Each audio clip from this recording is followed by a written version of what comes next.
Өздеріңіз білесіздер, қазір біз белгісіздік кезеңінде өмір сүріп жатырмыз. Әрқайсымызда уайым, үрей, түсінбеушілік, кейде болашағымыздан қорқатын күйге түсіп қаламыз.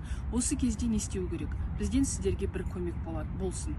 Ең бірінші нәрсе, коучингда және менторингда біздің қолданатын өте тамаша әдісіміз, ол дәл осы сәттегі күйіңізді бағалаңыз, 1 мен 10 аралығында.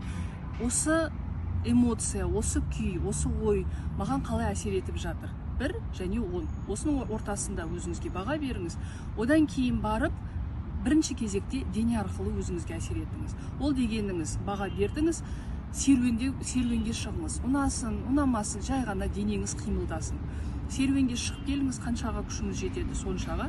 Келіңіз де енді қайтадан сол бағаны беріңіз. Жүріп келгеннен кейінгі сіздің күйіңіз қанша? 1 мен 10-ның аралығы.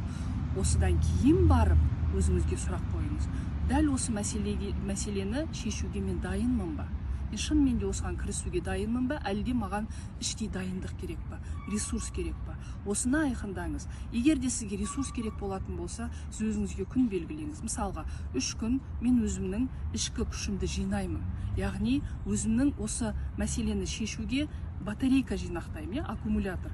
Сөйтіңіз де осы 3 күн бойы өзіңізге тиіспеңіз.